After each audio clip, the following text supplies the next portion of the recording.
yang diperoleh selama sebuah periode tertentu. Sehingga dapat kita ketahui dari definisi di atas bahwa rugi sendiri adalah selisih, baik dalam konotatif positif ataupun negatif yang didapatkan dari aktivitas operasional dan non-operasional selama periode tertentu.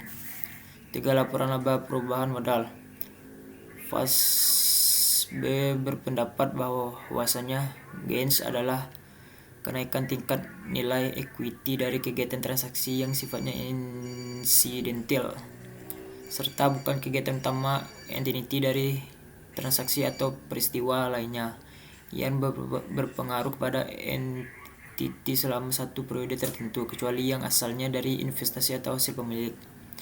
Sementara losses adalah turunnya nilai equity dari kegiatan transaksi yang sifatnya incidental serta bukan kegiatan utama entity dari transaksi atau peristiwa lainnya yang memiliki pengaruh kepada entity selama satu periode tertentu, kecuali yang berasal dari investasi atau hasil pemilik.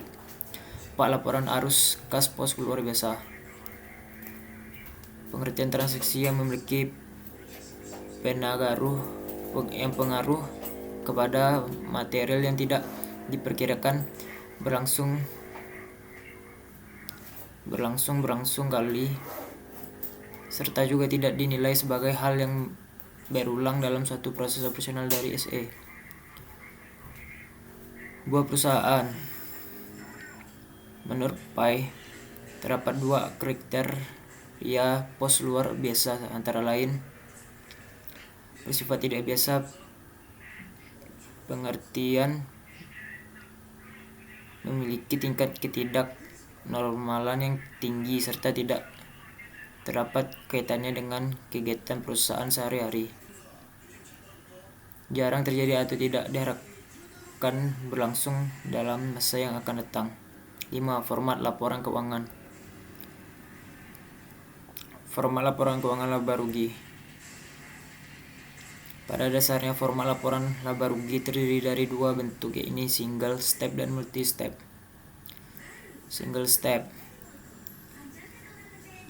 Bentuk laporan laba rugi single step lebih sederhana. Pada format ini semua pendapatan dan keuntungan yang didapat ditempatkan di bawah bagian awal laporan laba rugi, kemudian dikurangi dengan seluruh beban atau biaya yang dikeluarkan oleh perusahaan. Selisih antara total pendapatan dan total beban inilah yang menunjukkan laba rugi perusahaan pada periode tersebut.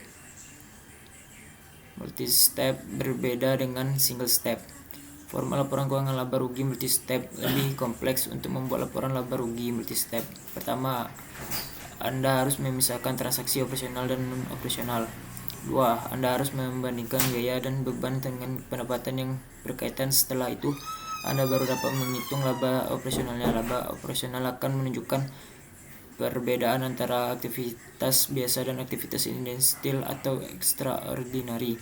Adapun format laporan keuangan laba rugi multi step sebagai laporan perubahan modal adalah laporan yang menggambarkan perubahan baik berupa peningkatan atau penurunan aktiva bersih selama satu periode. Pada saat awal pendirian perusahaan, Anda sebagai pemilik perusahaan pasti menyertakan modalnya selama beroperasi. Tentu saja modal awal akan berubah sesuai dengan kinerjanya. Misalnya, jika ada periode berjalan perusahaan mengalami kerugian, maka modal akan berkurang. Sebaliknya, jika perusahaan mengalami keuntungan, modal akan bertambah.